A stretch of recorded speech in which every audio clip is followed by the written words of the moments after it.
crunch, bring it back, single leg swing. Let me teach you how to wrestle. Okay. Let me teach you how to wrestle. The 2024 Olympics finally over. Man, a lot of great days for wrestling. And man, for several things. First of all, the Americans run in the different weight classes. The dominance of the Japanese, the Russians being out, or several Russians being out. Obviously, there was a lot of Russians still there anyway. And, you know, another great opportunity here that now we've all been getting up at 5 a.m. Let's keep getting up early and working out. Don't miss a morning sunrise. That's it. I mean, now we actually kind of got in the groove, all of us, or a lot of us, of going to sleep a little bit early. So now going to bed a little bit early and waking up early. So let's keep it going for a better lifestyle. All right, we're going through Olympic recap here. We're talking about, did the USA underperform? All this. So we'll go through weight by weight, but why don't you start with what's coming with the Japanese wrestling series we're gonna have coming out soon? It's been all over social media. Everyone's talking about, what do the Japanese do? How are they thinking about wrestling? This is nothing new for us, by the way. Our coach, Don Ernst, was the video technician for Team USA. For 1975 to 1979. It's to the point where Flow Wrestling actually said Don Ernst was the Flow Wrestling before the Flow Wrestling. So he would videotape the World and Olympic Championships of the Americans, and then when people would turn their back and the Americans were done, he would do the videos of the Russians and the Japanese. So back in the AOL days, his screen name was URSJPN. So Russia, Japan. We know a lot about the Japanese. We're going to demystify for you what the Japanese have been doing and their approach to wrestling and martial arts in general. Because wrestling is a martial art. It falls into that broad category, even though it might seem a little bit different. Sure, we're going to go through a full video breakdown of Japanese wrestling throughout history. It's going to be great. But today, Olympic recap. All right, let's take it from the top. 57 kilograms, Spencer Lee comes in unseeded. This is his first international tournament at the senior level. Obviously, in America, everyone had high hopes for him, but it's like sometimes you look at it, it's like you're hearing a lot about, did USA underperform, because the expectation for Spencer Lee is always gold. But it's like him taking a silver medal in his first senior level international competition. You got to look at that as a win overall. Yeah, definitely. And interestingly, also, we just heard Bash talking about this in his Olympic breakdown, and he was saying that they were saying, well, hey, to say U.S., did they underperform? What were your expectations? Like, you got to know what the expectations are before you determine if someone's underperformed or not, right? And I mean, he was right there. The reality is he actually lost. I mean, yeah, it was 4-2, but it was really 2-2. Went for broke and lost the tail end to a guy who is lightning fast, and I think John Smith said is like one of the best single legs he's ever seen. Yeah, that guy's been around for a while. It's like he earned it. Higuchi looked awesome out there. He looked fast, looked technical. Spencer Lee wrestled awesome. 2 techs, I think, second and third round. You know, it's like he did what he could. He wrestled a pretty good match outside of that. Of course, you'd always like him to see him be a little bit more aggressive. But you know, he said it. Yeah, but that's a dangerous guy. In fact, his approach going into the Olympics was awesome. He talked about treating it like any other match, right? There was like an interview. Was that before the finals, before the Olympics in general? But he just talked about, he's like, I'm probably boring in interviews, but it's the biggest match because it's the next match. And really, it's like, that's something that takes some of the pressure off because you're treating every single match that way. And, you know, that's one of the reasons why he's probably been so consistent over time.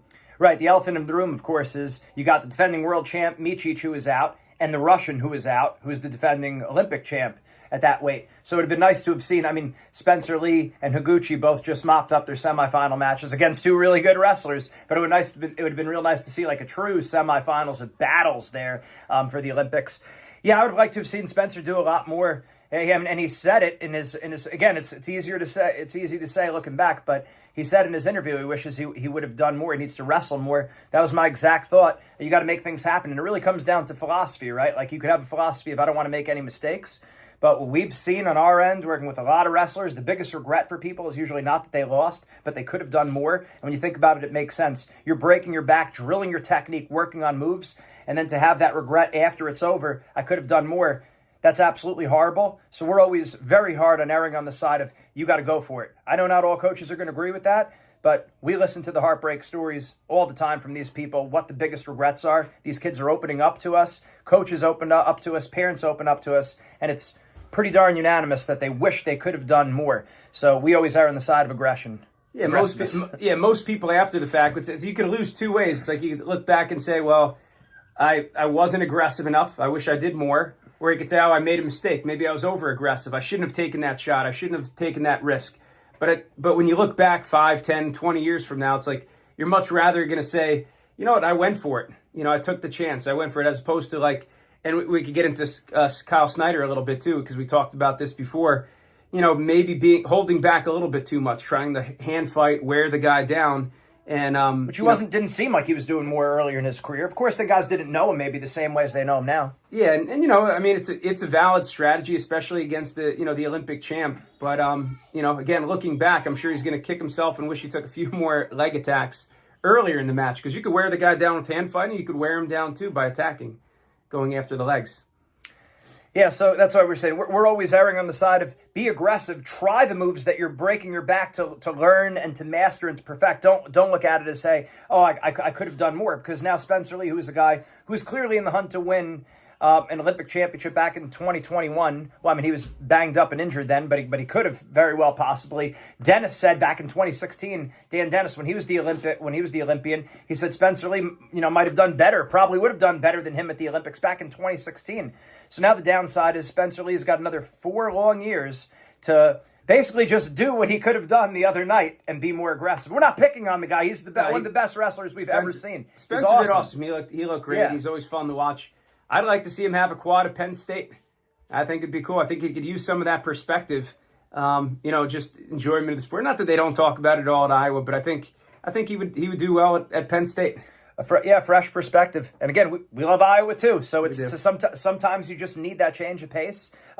Either way, Spencer Lee is Spencer Lee. He's great. He's going to do well wherever he is. So at the end, you got to do what you feel is the most comfortable thing, and sometimes guys need to break it up a little bit. But we hope he's able to stay healthy now, and then he's be able to give this next quad a real run, even if it means not competing in as many world championships. Get ready for the Olympics for a change, rather than grinding your body down. So awesome job, Spencer Lee, silver medalist in the Olympics. Certainly nothing to hang your head on. Yeah, 65 kilograms, possibly the deepest weight in the tournament. You know, it's just a weight that the U.S. has not done well at traditionally. Right, I think it's 2004. Jameel Kelly, right, was the last medalist at that weight, which is crazy. He was so many good guys, and he was a real dark horse to do it back in 2004. But you know, he had a tough match. He drew the former world champ, and it's like just being down at the weight. Like I didn't have the best feeling going in about him, not because I don't think he's tough as nails. He's probably one of the toughest wrestlers I've ever seen. So like when it comes to a tough situation, I feel good. But you know, just having the 6 weight class, it just seemed like it was not his optimal weight, or even really that close. And Dake even kind of alluded to that in his interview after. I know we're not touching on him yet, but him, Zane, and Brooks were cutting a ton of weight. And like Dake said in his interview, that if there were 10 weights, things would be a lot different. But of course, that's true for everyone in the world also. It opens up the floor for a lot of guys. But yeah, Zane, we were saying our biggest concern is his body going to hold up? And it didn't. Right, and you know, I was speaking to Valentin Kalik about this before the Olympics, and he was saying not about these guys, but just in general, that when you're cutting more weight, you're more likely to get hurt. And it's kind of common sense, but we really need to keep that in our head. Like, you are more likely to get hurt and sick. And a lot of times during the wrestling season, like as far as us folk stylers, collegiate guys, you know, that's you know, flu season, right? And if you're cutting a lot of weight, you're more likely to get sick. And how many times we saw it right before the districts, right before the regions, a lot of people are sick. So that's what happened. Apparently, he had a concussion before the Olympics. You know, healed up, but apparently he didn't heal up completely because he had symptoms after the first match and obviously couldn't wrestle back.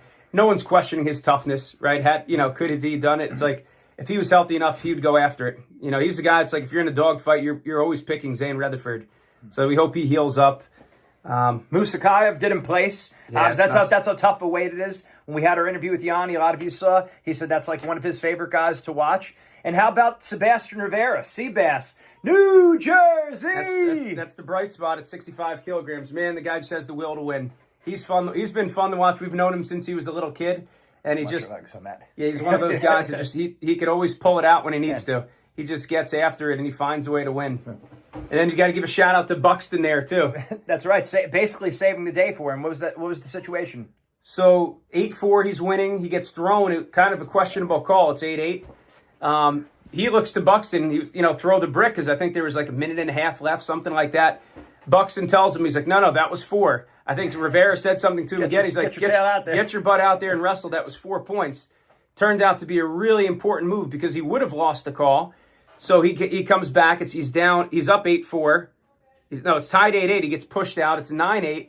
And then 5 seconds left in the match, he gets a takedown. They don't call the takedown. The guy's knee hit the mat.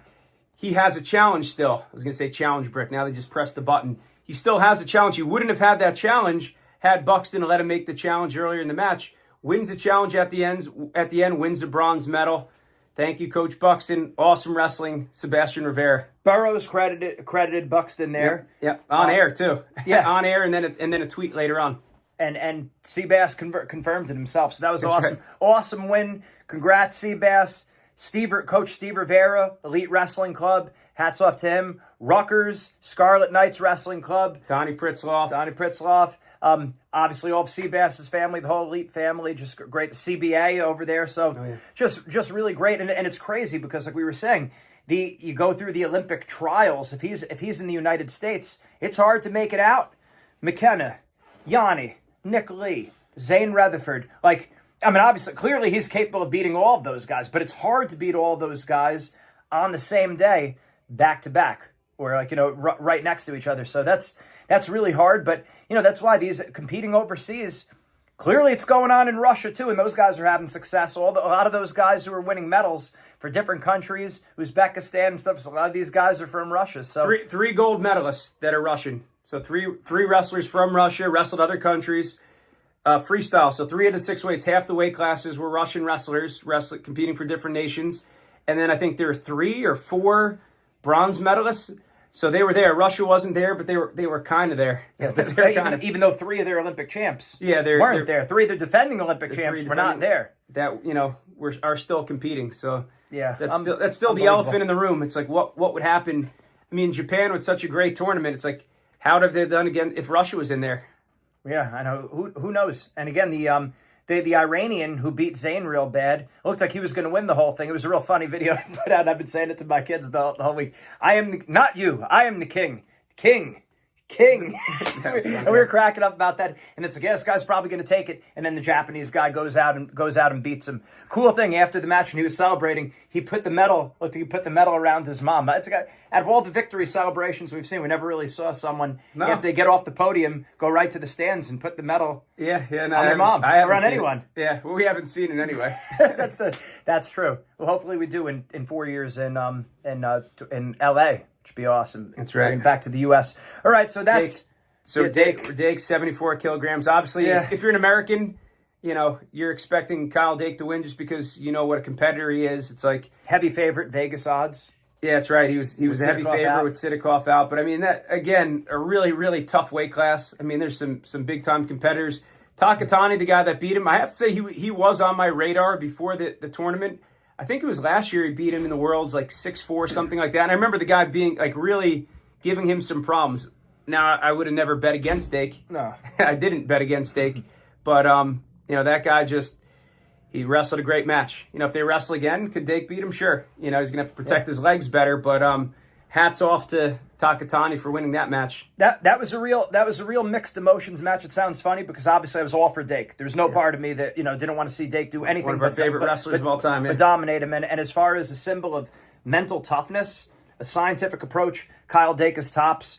Very the top I've ever seen and one of the best ever, right? But being a low single guy myself, going up against a guy who's got extremely good defense, to take a 2 Dake like that. And then also drop to that bottom leg, that inside leg. I mean, that was our bread and butter when we wrestled. Low single leg and then bottom leg. And to watch him just crush an awesome defensive wrestler like that 20 points. Was awesome to watch. Not that we're happy about that by any stretch. We wanted Dake to win completely, so forget about that. But I'm saying just the sheer wrestling, that was awesome to see Takatani right off the bat, making him one of my favorite wrestlers. Of course, hopefully next time Dake beats him bad. But yeah, it's going to be tough. He's going to have to wrestle a lot better.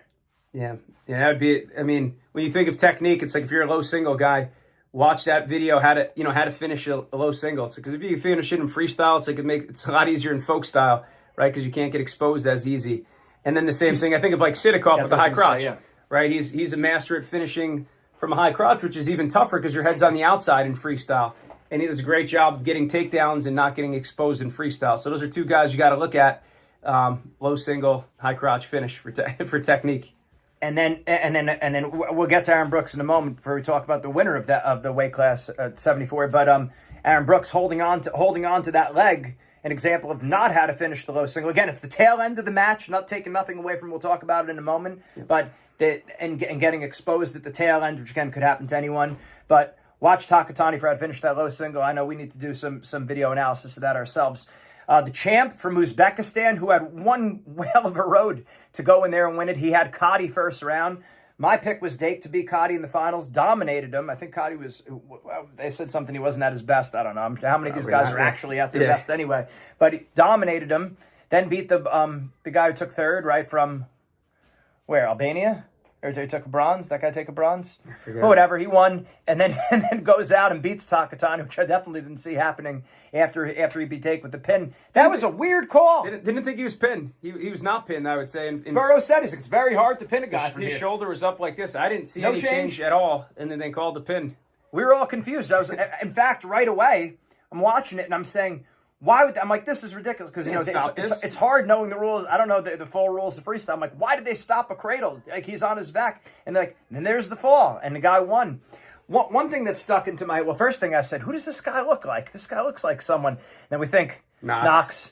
Looks a little bit like Knox. So right off the bat, that's a good start, because obviously he's a gamer too, or maybe that's just us seeing what we want to see right there. But he won. And like in our mind, it's like a huge upset. But if you look at his credentials, you go. I was looking through his Wikipedia. It's like he's a 4-time Russian national finalist from Dagestan. Saitiev, who was on his page. Adam Saitiev is his coach. He's a 2-time Russian national champ. So this guy's for real. So it's like, the world knew him, and he was very much in the hunt. Really tough draw, ran the gauntlet, and didn't look that surprised or like overly pumped. Like he came there to win. And I think he wrestled Sidikov, who was 3-2. 2-1, 3-2. We watched the match. It's on YouTube. You could watch it. Sidikov versus, how do you pronounce his name? What's this guy's name? Jamalov? Jamalov. Yeah, it's like he... We probably got that wrong. But that match is actually on YouTube. I watch it. I think Sidikov had to get like a last second or last 5-second push out to win that match, and that was in 2021. So clearly this guy's been in the hunt for a while. He's been behind Sidikov, had his opportunity, and he took advantage of it and won the Olympics. and then we got to get back to, Dake. You got to imagine, it's like he's there to win. Here's a guy who's truly there to win the tournament, and then to have to come back and win a really tough match against a former world champ, a former 3-time world medalist. Sabalov. And to win that match, and, you could see a lot of emotion in that match, right? When it got to those reviews, and it looked like he was starting to crack. It's like he's breaking. It looked like he was going to break. Yeah, he was. I mean, he was talking to the refs. You could even say yelling at the refs. And which throughout his career was not something I really cared for. That was the one aspect of Dake. I mean, how could you really say anything bad about Dake? But one thing, a little bit too much communications with the ref. But then when you look at it, pure emotion, right? Yeah, he was down 4-1 with like 30 seconds left, something like that. Not good. And then he took that emotion, he put that into action, and we all got to see at least one more Dake bomb, which was awesome. Finishing it like that, gutsy win like that, and Dake would be another one of those guys. We didn't talk about this with Seabass, but he's a guy who could get one, to win, and being able to get one at the end. We saw that with several people. I mean, there's a lot of people. Yanni Diakomahalis, wrestling mindset athlete. He's one of those guys that has the will to win. If it's close at the end, he's going to get one. Yeah, several times that you've seen that. Tony Ramos was a guy like this. He'll just get it at the end. He'll find a way. Frank Molinaro is a guy who could just get it. Big time just get it at the end. Seabass is a guy who could just get it at the end. And yes, and seeing this now for some time, we should probably open the video with this, but being the official mindset partners of USA Wrestling, Wrestling Mindset, obviously it's a big deal for us. It's a point of great, American pride. American pride as we're looking at it. So, we take it all real serious. We know these guys are doing their absolute best. But yeah, Uzbekistan winning that whole thing. Now remember that's the replacement of Bekzad Abdurakhmanov, who's now helping out who's over at Harvard with Muzaffar Abdurakhmanov, who's got a career win against Jordan Burroughs. There's not many people that Bekzad in the Olympics 2016. Yeah, so he's a bronze medalist in his own right, and this guy's his replacement by way of Russia. So yeah, hats off to him, wrestling great. All right, now we go on to Aaron Brooks. That was a painful one for all of us. Ooh, that was tough. He wrestled great. You know, it's like you have to overall look. It's like he wrestled a great tournament. He had a bad moment. Unfortunately, in wrestling, it's like that happens, and sometimes it happens at bad moments. Right? That's all you could say. It's like you talked about the low single finish. It's like, what was one of the things that not having a post hand there, right? Johnny Johnson talked about this in his video. He said he just did a clinic with this over at Ken Shirto's Camp of Champs. I was there. You guys were just over there, and he was saying that it would have been prevented, that situation. Again, easy to talk about it after the fact, but still, we know if you have a post hand and attack hand, the post hand keeps you from getting rolled through. Really, I think the big thing was just hanging on to the leg. And again, in folk style and scholastic, you could do that because if the guy locks your crotch and rolls through, you still have the leg. But in freestyle, you get exposed, you're done. And when there's 5 seconds left in the match and the other guy has absolutely nothing to lose and he locks your crotch, he could just jettison his body and he just fire his body in any which way and he could expose you, right? Just by just throwing himself. So, just holding on to it is dangerous. And, okay, so we learned about it. Like Jordan Burroughs said, it's like it just, takes a little bit more international experience. Certainly on a different day, he could have beat him. And this guy wound up winning the whole thing, beating Yazdani, which was sad to watch in the finals. You could see his surviving. He was just trying to survive that match. I think it was within the first 5-10 seconds. You could see it's like for a guy who's had shoulder dislocations. I was like, oh, this is not good. That's what it looked like. His shoulder was just kind of limp. I was thinking the arm. You knew it was the shoulder right away? I thought. Well, they were saying it could be his like bicep tendon too. I don't know what that looks like or feels like. Thank God. But, it didn't look good. And you could tell he was trying to just survive the whole match. Dominated in the semi, dominated his other matches. He looked good. Yeah, it's just that I don't know when he had a surgery, but it wasn't that long ago. And, it's like obviously, he's a guy. We talked about how hard is it to win 2 Olympic gold medals. There's so few people that have done it in freestyle wrestling, in men's freestyle wrestling. There's been, 2? I think there's 2 modern day Americans anyway. You got John Smith, you got Bruce Baumgarten, and then there's somebody in like 1904, 1912. I don't know the guys' names, but it's hard to do. And again, you'd think like Yazdani. It's like you would think Gino Petrashvili. It's like he just won his first. We'll probably get to him. The guy's Taha Ghul, who's The time is now to take your mindset to the next level with Wrestling Mindset. Make sure you go to our website, WrestlingMindset.com, and sign up for your free trial session today. Don't wait any longer. You want the mental edge right now. When you sign up for the free trial session, you're also going to get a copy of our free ebook, Building the Predator Mindset. This book has helped thousands of people build confidence, relax under pressure, get motivated, and build mental toughness in wrestling, school, and life. Make sure you sign up for your free trial session today. A legend at heavyweight. He won it once. It's like all these guys. It's like David Taylor. Who else? Dake, Burroughs. You think out of those guys, someone's going to win it twice? Snyder. Right? Snyder. Kyle Snyder's another one. Kale's another one. There's a lot of people. There's so many, but it's so hard to win too. And then you look at Mijan Lopez in Greco, 5-time. That's tough to fathom. Yeah, no, and then the question becomes him or Karelin, right? I mean, Karelin is like the unbeatable guy. Basically lost that last one for the 4th, and this guy with the longevity, hard. Yes, ChatGPT. ChatGPT says it's indisputable that it's Alexander Karelin, but I don't know if you could say that. His record though, I think was like 889 and like 2 or something like that.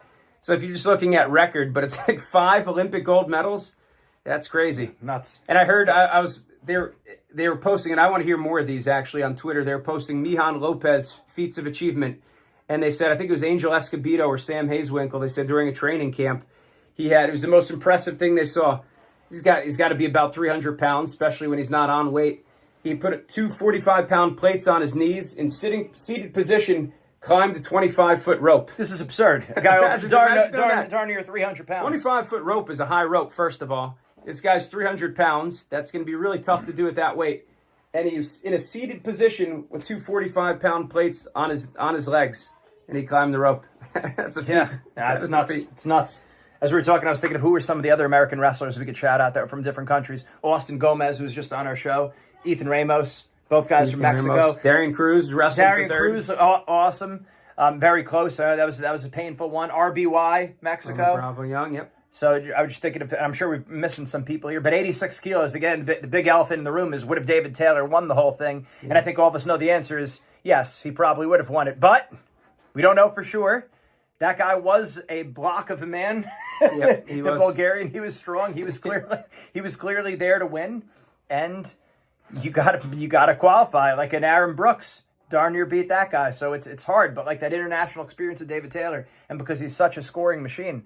But now you got a job as Oklahoma State head coach. Got to build up the program. I saw he just posted. He just changed his name on Twitter or Instagram. You know what was it? It was DT. What's his? Oh, Magic Man PSU. Now it's Magic Man OSU. Just now when I looked at it, right before this. Yeah, he changed to Magic Man OSU after the Olympics. Yep. Yeah, I mean, again, he's still very much in the hunt to win it himself. But I mean, I think now at this point, you got a team. You got to build up Oklahoma State, because to beat Penn State, it's going to take all the focus. Snyder, again, another one that hurts. It was difficult. It was a tough one to watch. Again, you look at did he underperform? It's like he wrestled well. What were the expectations? Yeah, what were the expectations? I mean, he got tech to him in the Worlds. Like, obviously, we all know he could beat him. It's like probably an uphill battle. He lost 6-4. You know, again, the way I look at it is I wish he was a little bit more offensive. But, you know, again, he came a lot closer this time. It's like he was in the hunt to beat him. It's like he definitely could have beat him, you know. But did he underperform? That guy from Iran barely lost to him. It's like I think that guy had Sadulayev beat last year in the Worlds until like the last 10 seconds. Sadulayev, or maybe less than that, Sadulayev got a takedown. So I knew that Iranian was going to be a tough matchup for Snyder. He's not overly aggressive. He got his takedown and kind of just maintained position. But, you know, it said he was 9 years in a row he placed gold, silver, bronze. And then I think at the junior level 2 years before that. So that's 11 years in a row he medaled. So this is the first time. And he came as close as you could, right? He lost by a couple points in the bronze medal match. And I'm sure he'll be back. Kyle, sustained success, Snyder. Yeah, hasn't won an international competition or world medal since leaving Ohio State. That's right. Not that you would blame that on Penn State itself. Like, the reasons could be many, but just an interesting fun fact that came up today. Morgan Labello. We brought in the Olympics with one of our former wrestling club buddies. And we spent a lot of time talking to him about recapping, and texts at 5 in the morning and 8 at night about the Olympics. So that was a lot of fun. Sadulayev wasn't there. Obviously, a conspicuous absence, defending Olympic champion. We said how hard it is to win, too. It's like he's the only guy who, like, recently who's won 2 Olympic gold medals, freestyle wrestling. So, yeah, I mean, that obviously could change the field, right? A lot. So, and again, sometimes you never know. Sometimes these guys, if someone's in, another guy places who didn't place, just because weird things happen like that with styles and matchups. Yep. Mason Paris, heavyweight. Yeah. You know, I mean, he had 2 legends, and now the Iranian at that weight, it's like he seems to be the future of the weight class. I mean, I think it was an uphill battle to medal. You know, he came up a little short in his match. It's like he wrestled tough. Saw that match. I mean, it was like, what was that to Kazakhstan? And I got to work on my world countries. I was trying to use this Olympics as an opportunity to teach my kids. It's like, go get out the map. Where is this? Yeah. Like, well, this is where it is. It would have been better if I would have flags. No map in here. Yeah. No, the placemats we used to do. Yeah, that's right. That's what we used to do when we were younger. Our placemats were always. But 3 legends. It was nice to see Gino win that from Georgia. Petriashvili. This is his third time in the finals. Yeah, he lost. And in the last one, he lost to Gable Stevenson. Literally, you know, that's about his tail end. Then he almost lost it again right at the tail end. Bash said it well, that this was the most stressed I've ever felt for a match that I really don't care about. And what we mean by that is, of course, it's like 2 guys from a different country, whatever. But you know that this guy has a lot for him, a lot on the line. He almost texts the guy right away, almost comes out the tech immediately, and then. You know, basically, I don't know if you'd say he wrestled like a dog. He really didn't wrestle like a dog. He kept shooting. The first minute and a half, it looked like he was going for the tech. Yeah. It's like he worked hard to get that one takedown, to get the tech. The other guy wrestled well. You know, the guy weathered the storm and then started, you know, taking it to him. And But he kept taking shots on the guy, but like going underneath, like just kind of almost dive bomber shots. One should know at this point to be know at this stage of the game to be intelligently aggressive, and he darn near almost lost. Third time's the charm. Yeah, and then funny to celebrate over the guy. I think though, after you wrestle like that at the end, I mean, I'm happy for him. I want him to win. It's like 3rd time. It's like the way he lost last time. That would have been really, really bad to lose again like that. You know, you'd really feel for the guy. But He finally got his Olympic gold medal. You don't celebrate over the guy. It's like when like basically everyone knows that if there was like 10 more seconds left, you'd have lost the match. But yeah, we're happy for him. Great job. That guy will have his moment, and so will Mason. So that's right. Let's go on to the women. Sarah Hildebrandt. We posted our pictures with her, and we were at the Olympic Training Center working with the team. And hats off to Terry Steiner. I mean, you got to start off talking about Terry Steiner, who gave Wrestling Mindset a great shout out about helping the team. We were over at the Olympic Training Center. We spoke to some of the girls there. But yeah, I mean, Terry Steiner, what a great job he's done in the sport of wrestling and women's wrestling. I mean, he's been a staple there. He's been there for a while now. It's like, and I have to say, it's like he gave us a shot when we were just getting started years ago, right? Yeah, before, a couple years in, before the 2016 Olympics. That was the article that we posted recently. We worked with the team leading up to I think it was the 2015 Worlds and 2016 Olympics. And, it was pretty early on in the game for Wrestling Mindset. And he gave us a chance. Yeah, he gave us a chance. And hats off to him. And he's been killing it. Like he's really built the program. 2 Olympic gold medalists, 3 finalists, bronze medalist Helen Rulis, three Olympics in a row, 3 medals. I mean, that's impressive. She's always been one of my favorite wrestlers to watch. Boys, girls, freestyle, Greco, doesn't matter. She's impressive. Yeah. So props to her for winning her first time ever in America. That's it. Sarah Hildebrandt bringing home the gold, going to the top leg laces, and a couple other times seemed like she was going to win. Well, this was her time, so she was pumped. Unbelievable feeling. Dawn Parrish, defending world champ, unfortunately didn't place, but of course she'll be back. Like again, there's a lot of international experience that's at hand, and more international experience to be had from everyone. And the Olympics feel a lot different than the World Championships. A lot of pressure, a lot of hoopla, and also people are peaking from around the world. So it is very different. That was one of the things we've been saying. The level is just higher for the Olympic years. It is. People are peaking for it. It's like they're really looking at this as the main event, which it is. Yeah. Who else do we have for the women? Amita Lohr, Olympic gold medalist, 20 years old. We'd go in when we were shooting a lot of video at Valentine a year ago. Yeah, New York Regional Training Center. We were over there in Valentine. It was right after Valentine. She was always there training. Yeah, and she's obviously she got really good, put in a lot of time. She has a lot of experience being overseas doing it. She's won basically everything at a very young age. So Impressive. Yeah, hats off to her. Looked dominant. That was great. Who else we got? Kennedy Blades took a silver. Again, it's awesome. First she Olympics had there. tough road too, getting to the finals, and just came up just a little short against Japan in the finals, which I think Japan had 4 champs. Yeah, nuts. 4 champs everyone expected them to do well on the women's wrestling side, but 4 champs is, I would say, is probably overperforming there. And then they had 2 Greco champs too. Yep. So going to Greco, it's like Japanese had 2 Greco-Roman champs. Iran had 2. 1? No, they didn't have any champs actually. Right, no champs. 2 finalists. U.S. and Iran, no champs, with Russia being out. Well, that's crazy. Not all, but like basically 3 Russian hammers being out. So it's the Russian team being out. Yeah, the official Russian team. Yeah, so that really is crazy. Kayla Miracle didn't place. Again, placed in the world several times. She'll be back. In the hunt. Yeah. So she'll be in the hunt. It's tough. It is not easy out there. Greco too. It's like they get a lot of heat for they didn't win a match there, but it's like also they had tough seeds. Like they're wrestling world champs. And how many guys came out? Multiple champs. It was 4. 4. So not a full team. So and it's like you look at the opponents they had. It's like I don't know. I mean, obviously in America, it's like not as many people wrestle Greco. It's like it's not as similar to folk style, right? So it doesn't translate as well. But they're out there, they're hustling. It's like they wrestle good opponents. It's tough to say. Joe Rao had a close match in the repechage. Could have put himself in the hunt for a bronze medal. So, they got to keep plugging away here. That's it. I mean, the reality is we've got to keep getting better and better. And we have to be, I think, a lot more strategic planning for the Olympics and preparation for the Olympics.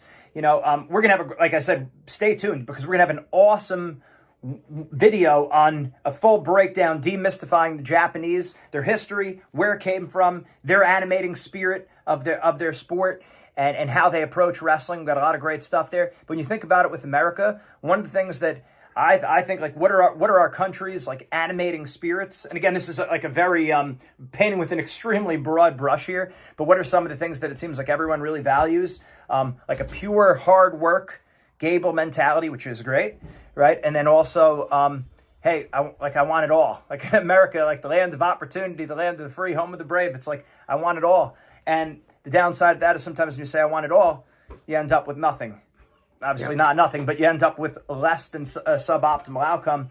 And I feel like, we are preparing for the Olympics, but everyone's trying to do a lot of things too. We're trying to win the NCAAs. We're trying to win the Worlds. We're trying to win the Olympics, which again is great. It's like there's something great to be said about that, but there is also something to be said about optimizing, maximizing, and really peaking for the right event and keeping our body healthy and making decisions based on, I want to be an Olympic champion, which other countries are doing.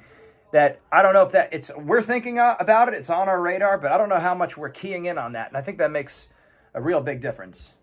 So. Yeah, one last thing that I just had in my mind, kind of random. Dake, Takatani, they had that picture where they shoot fireballs.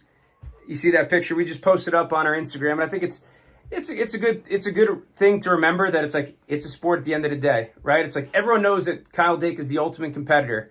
You go back to his college career. He could have won his 4th title at 57. He goes up to wrestle David Taylor, the Hodge Trophy winner. It's like people are like, is he really going to wrestle? He's really going to do that. It's like we know he's always been willing to go after challenges, right? We know Dake is looking to win, and I don't think there's anyone who doesn't think that Dake was going there expecting to come home with a gold medal, right? He's not happy with a bronze medal. He was there after the match.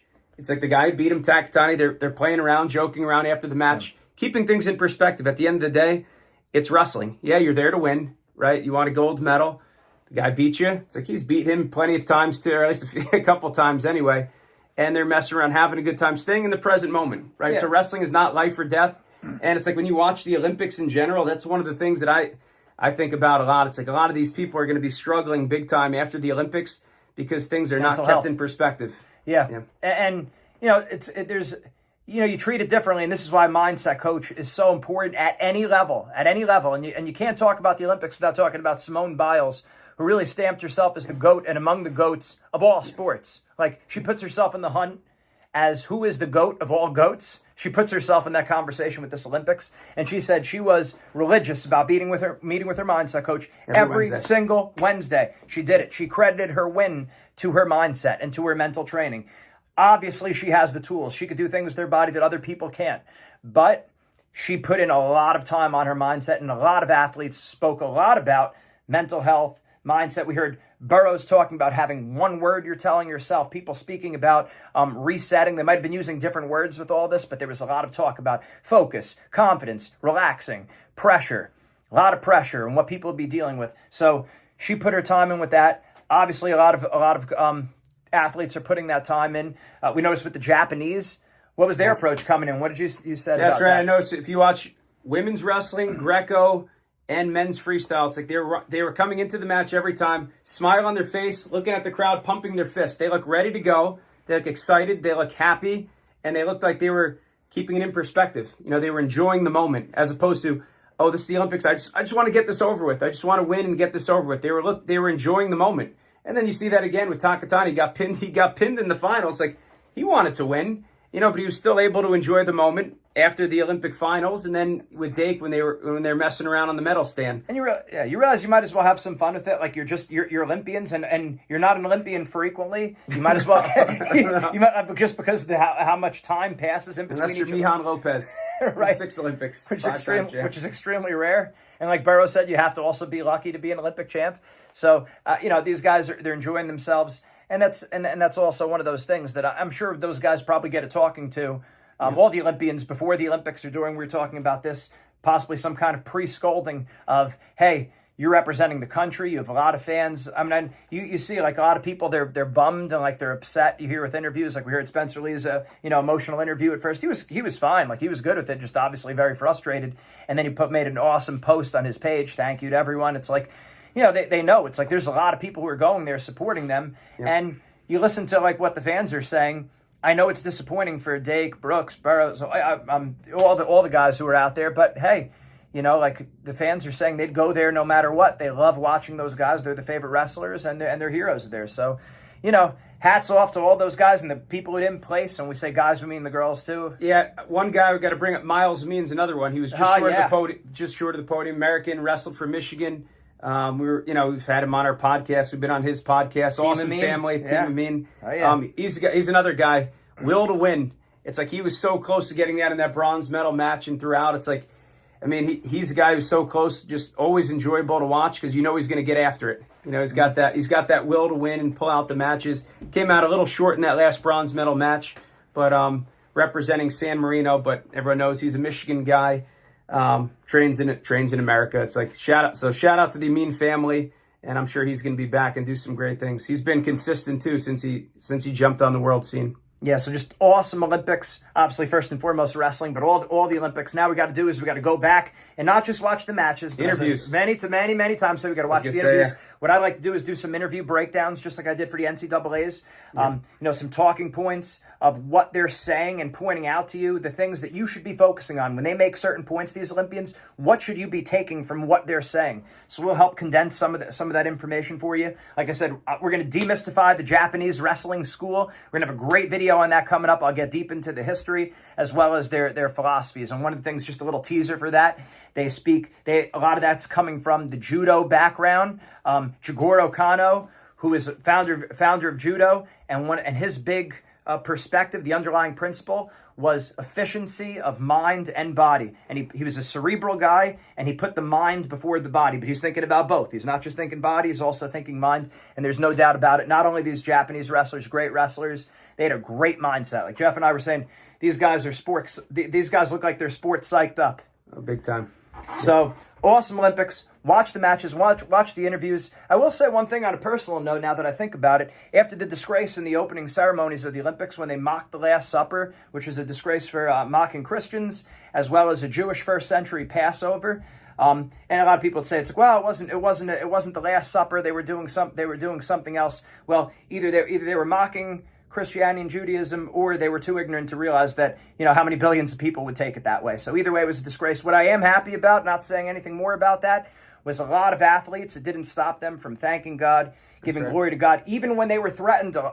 Hearing a lot of these athletes were threatened. Hey, don't bring up God. Don't talk about Jesus because they're going to lose. What were they told? They might. Sidney McLaughlin was told, you shouldn't talk too much about your faith. You don't want to upset people. You don't want to upset your sponsors. You might lose money. And she basically said, yeah, she's not worried about that. If she does lose sponsors, she's sorry, but she's not gonna, And not just the U.S., but people from all around the country. I mean, the Georgian wrestlers, seeing them bless themselves. The Eastern Church blessed themselves the opposite direction as the West, but they're talking 3 times too, right? Yep. And Djokovic, he took out his cross. That was excellent to see. These are people of faith. So again, we're looking at spirit, mind, and body being the total package. Yeah. You can't shut God out of the equation. And I'll say those are the people that win or lose, you're not so worried about after the Olympics, Good right? point. Like the post-Olympic depression, because they have their rock. Is the thing. They have their faith. Yeah. They had that after the Olympics. I think Helen Maroulis was talking about that with Valentina, actually, at the 2016 Olympics. She said post-Olympic blues. This is a common thing. And it's not just the Olympics, by the way. They also have this doctorate blues. So when people achieve their doctorate or med school after they've worked so hard in their and the culmination of their academic career, and now they slip into a depression. That also happens in the Olympics. Crazy to see, but we see this all the time, especially wrestlers right after their career. Now they're transitioning into their life, even not highly successful wrestlers, but they're done with high school wrestling, done with college wrestling, and now it's like, who am I? You're right. You don't worry about the people as much. It's still a hit for them, obviously, a transition in their life. But when they have that rock solid, they're the wise man, as the Bible says. They're the wise man who built their foundation upon a rock. They built their house upon a rock. So when the rains came, the floods, and the wind blew and beat upon the house, it fell not, for it was founded upon a rock. So their value is not in the wins or losses. Their identity. Their identity. So look at Kyle Snyder's interview. I think after he got pinned to Sag Live in the Worlds, it's like it was probably one of the wisest interviews you'll hear from an athlete. Devastating, embarrassing match. I mean, just because you wouldn't have expected. That's when after he beat him in the Olympics, he got pinned in the World Finals, and the team race was on the line that year too. Yeah. So Russia beat the U.S. that year, and he talked about that. He's his identity is not in wins and losses in wrestling. So somebody like that, that doesn't mean Kyle Snyder's not upset. He wanted to medal. He wanted to win, right? He was there to win. He worked to win. But a guy like that, you're like, yeah, he's going to be okay, win or lose. This is where I got to be a little bit more firm here when it comes to it. There's a lot of parents out there and a lot of coaches. And look, we're all guilty at it from time to time. We didn't do this all well in our career. But I think about it now as us as fathers trying to right the wrongs that we might have done for ourselves and even for each other throughout our career. A lot of you parents, you get really, or coaches, you might get really hard on the athletes, your kids, about what they're doing in the sport. And we need to get a lot harder about, hey, what kind of person are you? Are you living an honorable life? You're a respectful person. Might get real on a kid about not going to practice. Are you getting on the kid about not going to church? Are you getting on the kid about not praying? It's just complete. When things are blown way out of proportion, it actually hurts them as an athlete. We're not even talking about at the supernatural level how that hurts them, which is infinitely more. But even at the natural level, that has consequences. Confidence suffers. Nervousness goes through the roof. And again, what happens after they're done competing? So message to the parents, make sure you're pressing the kid. If you're hard on the kid with sports, you should be hard also about the things that are much more important, which is your faith, mental and emotional health, because that continues even after sports are done.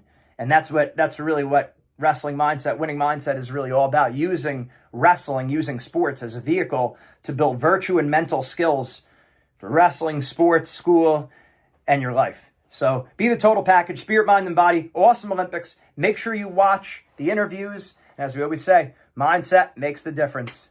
Take care.